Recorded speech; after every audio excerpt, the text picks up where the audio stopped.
అందరికీ నమస్కారం. పలాస నియోజకవర్గంలో కేంద్రీయ స్కూల్ ఏర్పాటు కోసం మనందరి ప్రీతం నాయకులు పలాస నియోజకవర్గ శాసనసభ్యురాలు శ్రీమతి గౌత్ శిరీష గారు చేపడుతున్నటువంటి ప్రయత్నంలో భాగంగా పలాస మండల పరిధిలో కేంద్రీయ స్కూలుకు కావలసినటువంటి స్థలాన్ని సేకరించే ప్రయత్నంలో పలాస మండల తహసీల్దార్ అధికారులు వారు ఉన్నారు. ఈ సందర్భంలో నేను ఒక నిర్ణయం తీసుకున్నాను. గత 5 ఏళ్ల క్రితం సర్వే నెంబర్ 51 పురుషోత్తపురం బౌండరీలో నాకు క్వారీ చేసుకున్నట్టుకు ప్రభుత్వం అన్ని అనుమతులు ఇచ్చి 10 సంవత్సరాల లీజునకు అనుమతులు ఇచ్చినటువంటి పరిస్థితి ఈ ప్రాంత ప్రజలందరికీ తెలిసిందే. క్వారీ లీజు పేరుకే నాది.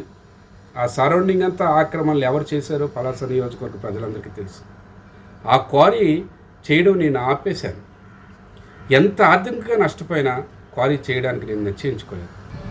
నేను ఆ ప్రాంతంలో క్వారీ చేయకుండా అలాగే ఉండిపోయినటువంటి పరిస్థితి.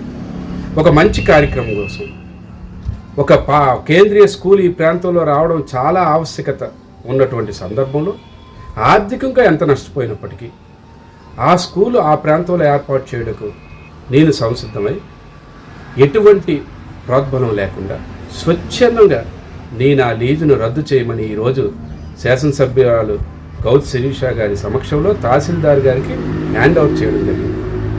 నాకు ఆ పరిధిలో ఉన్నటువంటి లీజుని రద్దుపరిచి కేంద్రీయ స్కూల్ ఏర్పాటు కోసం తహసీల్దార్ వారు చేస్తున్నటువంటి ప్రయత్నానికి నా వంతు సహకారంగా నేను ఆ ప్రాంతంలో ఉన్నటువంటి లీజును రద్దు చేయమని పూర్తిగా డాక్యుమెంట్ని ఈరోజు హ్యాండ్ అవుట్ చేయడం జరిగింది.